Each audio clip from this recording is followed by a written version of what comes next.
నమస్కారం. ఘంటారావానికి స్వాగతం. ముందుగా ప్రధాన అంశాలు.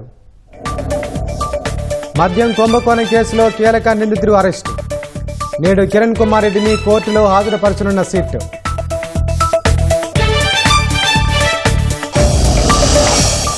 ఉరవకొండ వైసీపీ మాజీ ఎమ్మెల్యే విశ్వేశ్వరరెడ్డిపై కేసు.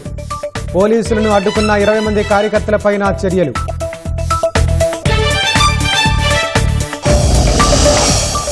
గోదావరిలో క్రమంగా తగ్గుతున్న వరద. కోనసీమ గ్రామాలను వీడుతున్న నీరు.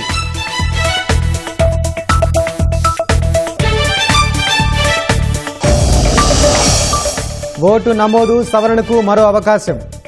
ఆగస్టు 30 వరకు గడువిచ్చిన ఎన్నికల సంఘం.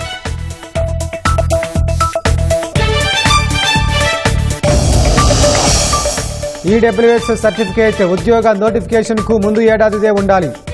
తెలంగాణ హైకోర్టు తీర్పును సమర్థించిన సుప్రీంకోర్టు.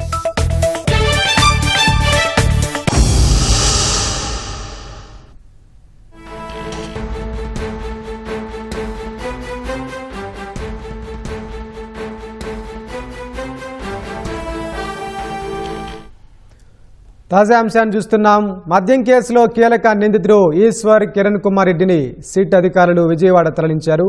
మరింత సమాచారం మా ప్రతినిధి జయప్రకాష్ నుండి తెలుసుకుందాం. జయప్రకాష్, చెప్పండి, ఈశ్వర్ కిరణ్ కుమార్ రెడ్డిని కోర్టులో ఎప్పుడు హాజరుపరుస్తారు? వివరాలేంటి? వెంకటేష్, ఈరోజు సాయంత్రం లోపు కిరణ్ కుమార్ రెడ్డిని విజయవాడ కోర్టులో హాజరుపరుస్తారు. సో ప్రధానంగా చూసినట్లయితే మధ్య కేసులో ఉన్నటువంటి ఈశ్వర్ కిరణ్ కుమార్ రెడ్డి కేసు నమోదైన తర్వాత దుబాయ్ పారిపోయాడు. అక్కడి నుంచి ఎన్నిసార్లు నోటీసులు ఇచ్చినా సరే స్పందించలేదు. దీంతో సిట్ అధికారులు ఎల్ఓసి జారీ చేశారు. అయితే ఇప్పటి వరకు దానిపైన స్పందించలేదు. నిన్న దుబాయ్ నుంచి వస్తుండగా శంషాబాద్ ఎయిర్పోర్ట్ లో ఈశ్వర్ కిరణ్ కుమార్ రెడ్డి సిట్ అధికారులు అరెస్ట్ చేసి తెల్లవారుజామున విజయవాడకు తీసుకువచ్చారు. ఈ రోజు సాయంత్రం లోపు ఆయన్ను కోర్టులో ప్రవేశపెట్టారు. ఇందులో ప్రధానంగా చూసుకున్నట్లయితే నిందితుడు ఈశ్వర్ రాజ్పాస్ రెడ్డికి అనుచరుడుగా ఉన్నాడు. ఇటు షెల్ కంపెనీల ద్వారా మద్యం ముడుపుల నగదుని తరలించడంలో చాలా కీలక పాత్ర పోషించాడని చెప్పుకోవచ్చు. ఇటు షెల్ కంపెనీలు ఏర్పాటు చేయడంతో పాటుగా అక్కడి నుంచి మద్యం ముడుపుల నగదుని పలు కంపెనీలు పలు చోట్ల ఇన్వెస్ట్మెంట్ చేయటానికి ఇటు రాజ్పాస్ రెడ్డితో పాటు కలిసి పనిచేశాడు. దీంతో చాలా కోట్ల రూపాయల నగదుని తరలించాడని సిట్ గుర్తించింది. ఇందులో ఒక కంపెనీ షెల్ కంపెనీ ఈయన పేరు మీదే పెట్టి ఇటు నగదు తరలించాడని కూడా గుర్తించింది. అయితే ఇందులో ప్రధానంగా చూసుకున్నట్లయితే ఇంజనీరింగ్ చదివినటువంటి ఈశ్వర్ కిరణ్ కుమార్ రెడ్డి రాజ్పాస్ రెడ్డితో పరిచయం ఏర్పడిన తరువాత ఈ మద్యం పాలసీ మార్చిన తర్వాత ఆయనతో పాటు ఇందులోకి వచ్చాడు. వచ్చిన తర్వాత చాలా కాలం పాటు కలిసి రాజ్పాస్ రెడ్డి ఆదేశాల మేరకు పనిచేశారు. ఆయనతో పాటు సైఫ్ అహ్మద్ అనే మరో నిందితుడు కూడా ఇద్దరు కలిసి పనిచేశారు. సైఫ్ అహ్మద్ A10 నిందితుడిగా ఉన్నారు. ఇటీవల ఏసీబీ కోర్టులో సైఫ్ అహ్మద్ ఇటు లొంగిపోయేందుకు పిటిషన్ దాఖలు చేసిన పరిస్థితి అందరికీ తెలిసిందే. మరోవైపు ఈశ్వర్ కిరణ్ కుమార్ రెడ్డి ఇక్కడికి రాకముందు సుప్రీంకోర్టులో పిటిషన్ దాఖలు చేశాడు, ముందస్తు బెయిల్ మంజూరు చేయాలని కోరుతూ. అయితే కోర్టు తేల్చి చెప్పింది 1000 కోట్ల రూపాయలు, ఇప్పటికే సుమారు 3500 కోట్ల రూపాయలు కుంభకోణం కేసులో ఉన్నటువంటి నిందితులకు ముందస్తు బెయిల్ ఇవ్వటం తగదు, ఖచ్చితంగా సిట్ అధికారుల ముందు లొంగిపోవాల్సిందేనని ఆదేశాలు ఇవ్వటంతో తప్పనిసరి పరిస్థితుల్లో ఈశ్వర్ ఇటు ఇండియాకు వచ్చినట్టు మనకి తెలుస్తుంది.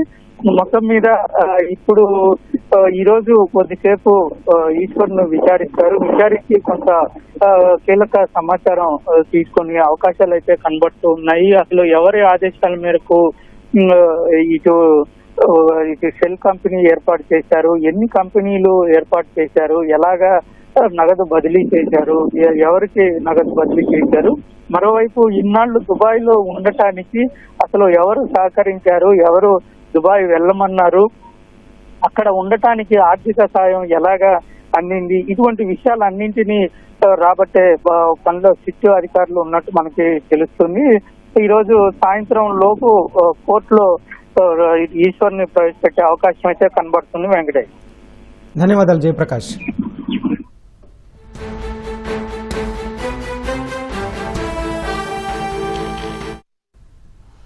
అనంతపురం జిల్లా ఉరవకొండలో ఉద్రిక్తతకు కారణమైన వైసీపీ నేతలపై పోలీసులు కేసు నమోదు చేశారు.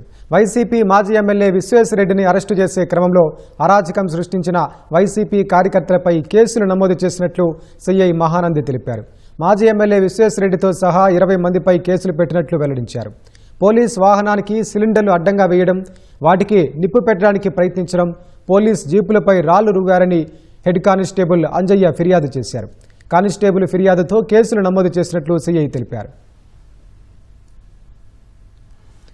ఈడబ్ల్యూఎస్ కోటా కింద ప్రభుత్వ ఉద్యోగానికి దరఖాస్తు చేసుకున్నప్పుడు అభ్యర్థి సమర్పించే ఆదాయ ధృవీకరణ పత్రం నోటిఫికేషన్కు ముందు సంవత్సరానిది మాత్రమే ఉండాలని సుప్రీంకోర్టు స్పష్టం చేసింది.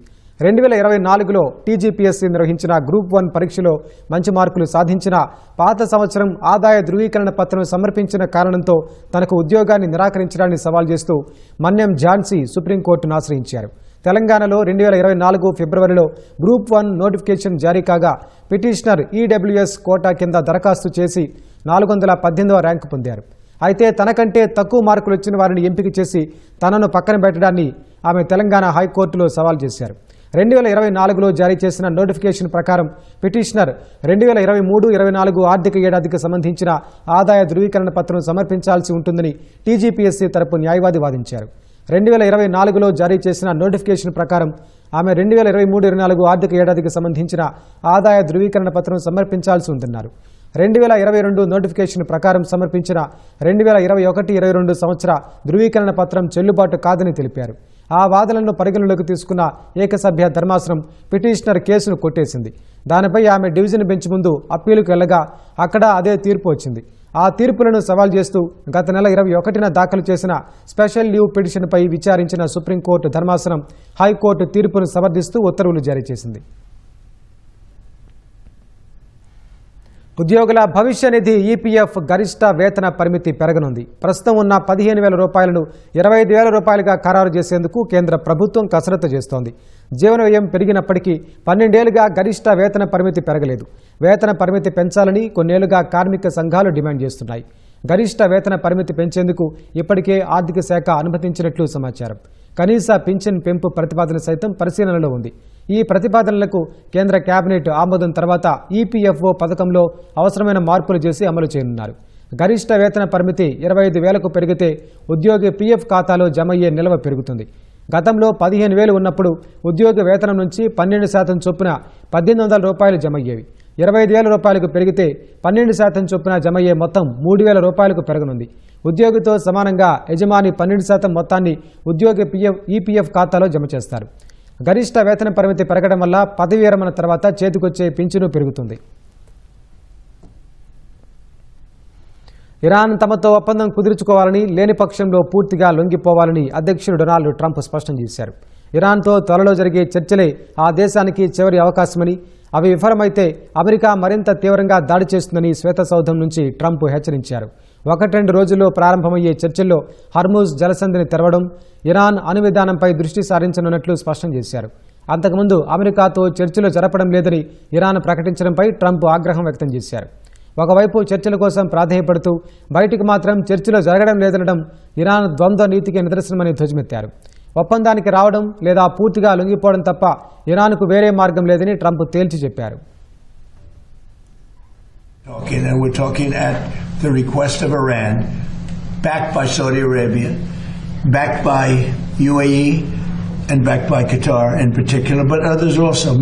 Many countries called, the leaders of many, I'm friendly with a lot of them, almost all of them, one way or the other, and they all wanted to give this a last chance. This is a last chance. This is not something that, if it doesn't happen, this is a last chance for them to sign a good document. గోదావరిలో వరద ప్రవాహం క్రమేపీ తగ్గుతోంది. భద్రాచలం వద్ద సోమవారం సాయంత్రం నీటి మట్టం 35 అడుగులకు చేరగా ధవళేశ్వరం బ్యారేజీ వద్ద మొదటి ప్రమాద హెచ్చరికను ఉపసంహరించారు.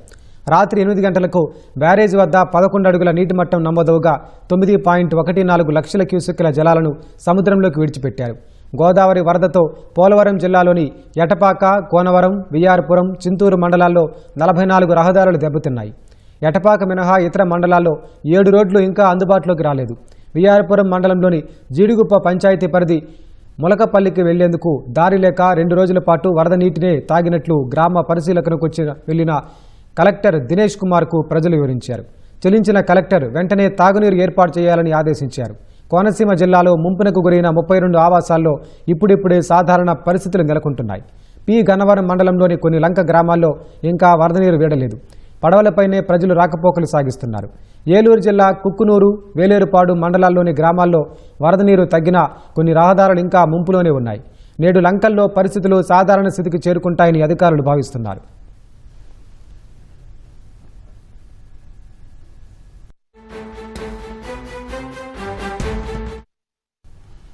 ఎన్నాళ్ళు వెలవెలబోయిన జలాశయాల్లోకి క్రమంగా వరద ప్రవాహాలు చేరుతున్న వేళ రైతుల్లో ఆశలు చిగురుస్తున్నాయి. తెలుగు రాష్ట్రాలకు కీలకమైన శ్రీశైలం జలాశయానికి వరద ప్రవాహం కొనసాగుతోంది. 100 టీఎంసీల చెరువులో ఉంది. తుంగభద్ర జలాశయానికి భారీ వరద ప్రవాహం వస్తోంది.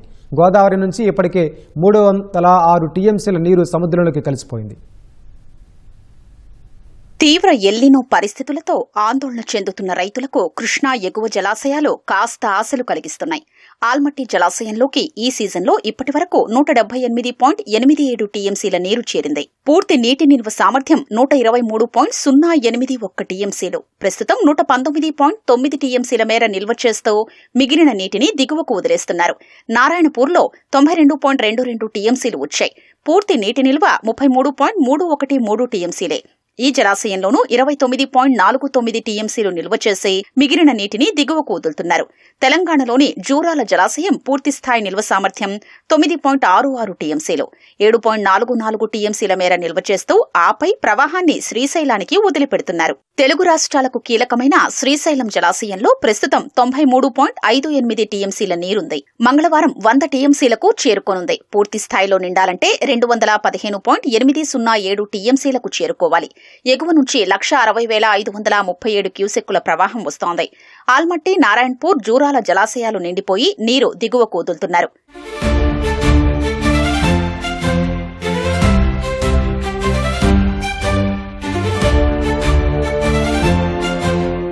తుంగభద్ర జలాశయం పూర్తిస్థాయి నీటి నిల్వ 105.788 టీఎంసీలు.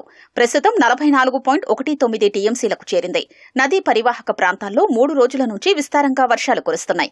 శివమొగ్గ జిల్లా శృంగేరి వద్ద తుంగానది గేట్లన్నీ ఎత్తి దిగువకు నీటిని విడుదల చేస్తున్నారు. ఆ జలాలు నేరుగా తుంగభద్ర నదిని చేరుకోవడంతో జలాశయంలో నీటి మట్టం క్రమంగా పెరుగుతోంది. రోజూ కనీసం 6 టీఎంసీల వరకు నీటి నిల్వలు పెరుగుతున్నాయి.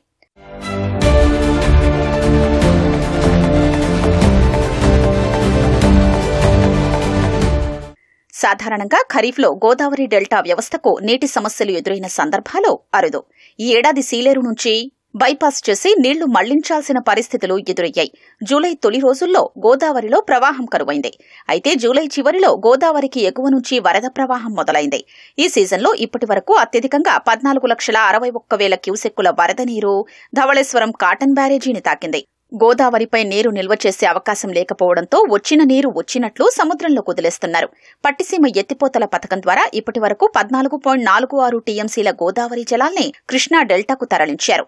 ధవళేశ్వరం కాటన్ బ్యారేజీ నుంచి 306 టీఎంసీల నీరు సముద్రం పాలైంది.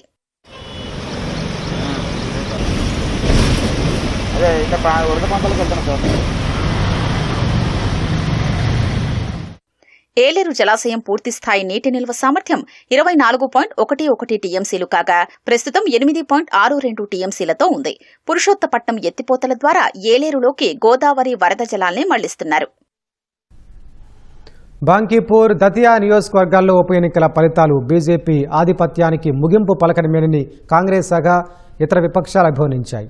పేపర్ లీకులు, రామ మందిర విరాళాల చోరీ, E20 పెట్రోల్పై విద్యార్థులు, ప్రజల అసంతృప్తికి ఈ తీర్పే నిదర్శనమని ధ్వజమెత్తాయి. బాంకీపూర్లో తన గెలుపు ప్రధాని మోదీకి కనువిప్పు లాంటిదని జన్సురాజ్ పార్టీ వ్యవస్థాపకుడు ప్రశాంత్ కిషోర్ అన్నారు. క్రిమినల్ నేపథ్యం ఉన్న సామ్రాట్ చౌదరిని వెంటనే సీఎం పదవి నుంచి తొలగించాలని డిమాండ్ చేశారు. మోదీ ప్రభుత్వంపై ప్రజల్లో అసంతృప్తి పెరిగిందని, బీజేపీ జాతీయ అధ్యక్షుడి సొంత నియోజకవర్గంలోనే ఓడిపోవడం వల్ల ఆ పార్టీకి అహంకారం తొలగిపోయిందని ఆప్ కన్వీనర్ కేజ్రీవాల్ ఎద్దేవా చేశారు.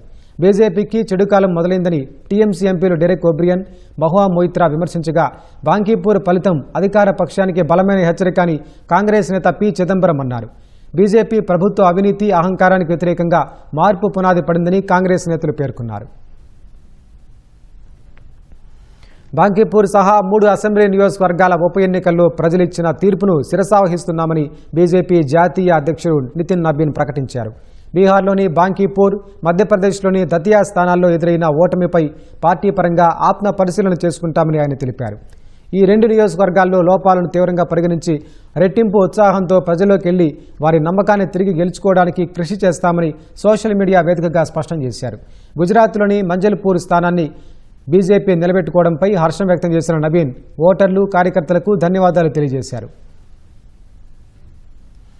పెట్రోల్, డీజిల్, విమాన ఇంధన ఎగుమతులపై విండ్ ఫాల్ పన్నును కేంద్ర ప్రభుత్వం భారీగా పెంచింది.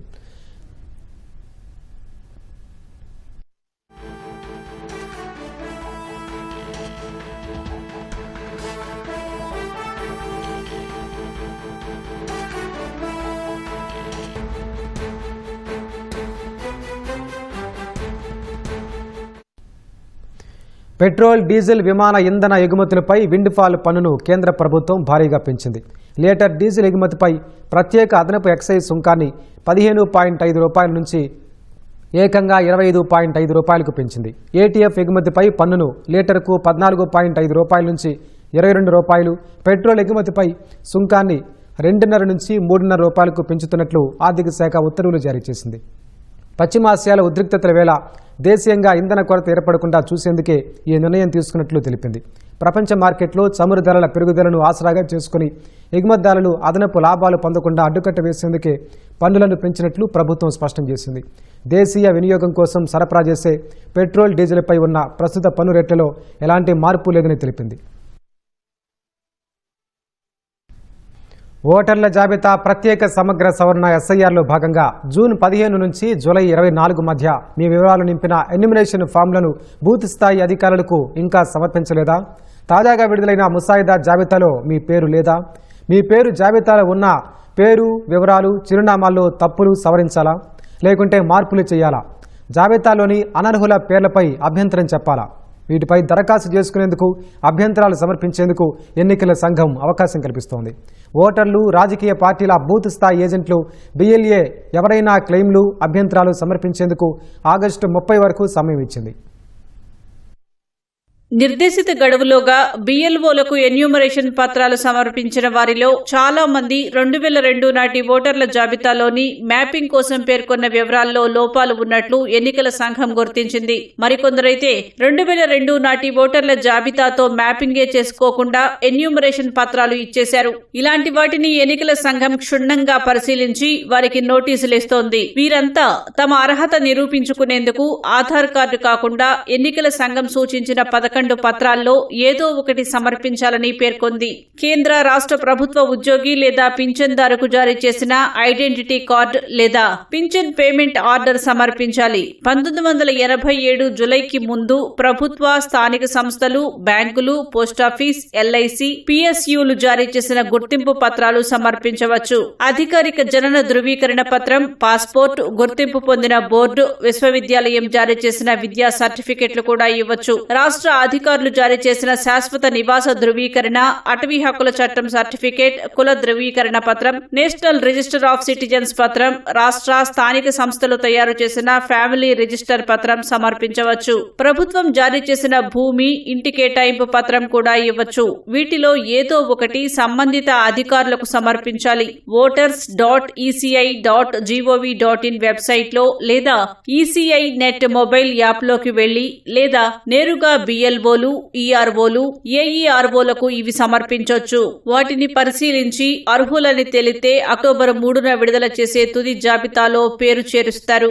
ఫామ్ 6ను కొత్తగా ఓటరుగా నమోదయ్యేందుకు ఈ దరఖాస్తు, దాంతోపాటు డిక్లరేషన్ ఫామ్ సమర్పించాలి. ఫామ్ 7ను ఓటర్ల జాబితాలో అనర్హుల పేర్లు గమనిస్తే వాటి తొలగింపు కోసం దరఖాస్తు చేసుకోవాలి. ఫామ్ 8ను నియోజకవర్గం పరిధిలో ఒక చోట నుంచి మరో చోటకు లేదా ఒక నియోజకవర్గం నుంచి మరో నియోజకవర్గంలోకి మారితే ఓటును ప్రస్తుతమున్న చిరునామాకు మార్చుకునేందుకు, ఓటర్ల జాబితాలోని మీ పేరు వివరాల్లో తప్పులు ఉంటే వాటిని సరిదిద్దేందుకు, ఫోటో ఓటరు గుర్తింపు కార్డులో తప్పొప్పులు ఉంటే వాటిని సరిచేసుకోవడానికి ఈ ఫామ్లో దరఖాస్తు చేయాలి.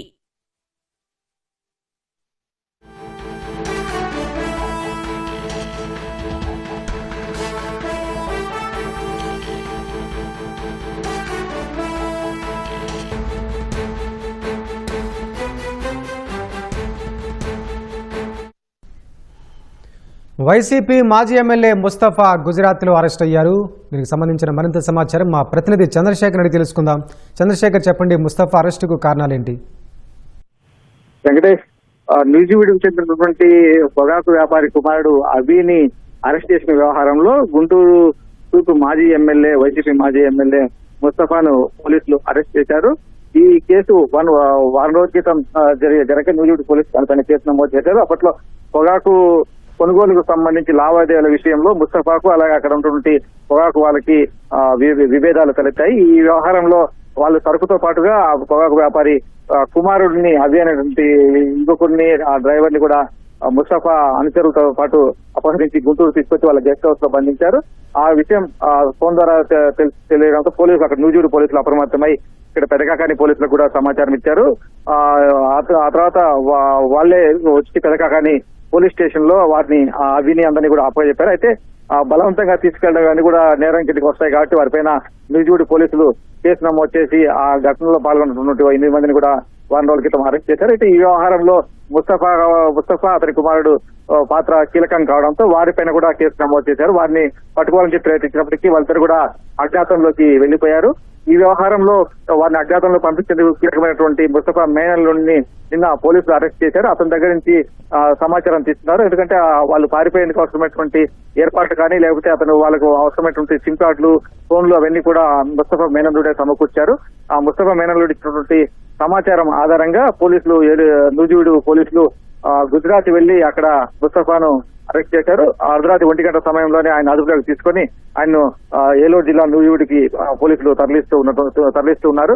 ఈ కేసులో ముస్తఫా తాను నిర్దోషిని చెప్పేసి వీడియోలు కూడా విడుదల చేసినప్పటికీ అందులో స్పష్టంగా ఆయన చేసినటువంటి తప్పనేది కనిపిస్తోంది.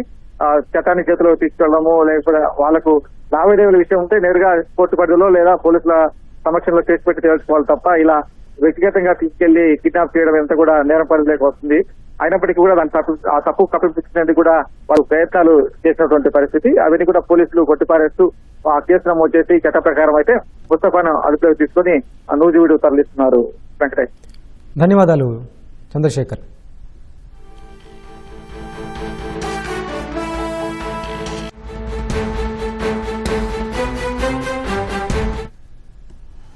మహిళా ట్రైనీ ఐపీఎస్ పై లైంగిక వేధింపులకు పాల్పడినట్లు ఆరోపణలు ఎదుర్కొంటున్న ట్రైనీ ఐపీఎస్ అధికారి ఉదయ్ కృష్ణారెడ్డి కేసులో హైదరాబాద్ పోలీసులు దర్యాప్తు వేగవంతం చేశారు. నిందితుడి నుంచి మరిన్ని కీలక విషయాలు రాబట్టేందుకు 7 రోజుల పాటు కస్టడీకి ఇవ్వాలని కోరుతూ ఉప్పరపల్లి కోర్టులో పిటిషన్ దాఖలు చేశారు. ఈ ఘటనకు సంబంధించి పలు కోణాల్లో లోతైన విచారణ జరపాల్సి ఉందని పోలీసులు తమ పిటిషన్లో తెలిపారు. బాధితురాలి ఫిర్యాదులోని అంశాలపై స్పష్టత సహా ఇతర సాక్ష్యాధారాలను సేకరించేందుకు కస్టడీ ఎంతో కీలకమని స్పష్టం చేసినట్లు తెలుస్తోంది. ఈ పిటిషన్ను పరిశీలించిన న్యాయస్థానం కౌంటర్ దాఖలు చేయాలని నిందితుడి తరపు న్యాయవాదులను ఆదేశించింది. ఇరు వర్గాల వాదనలు విన్న అనంతరం కోర్టు తీర్పు వెలువరించనుంది.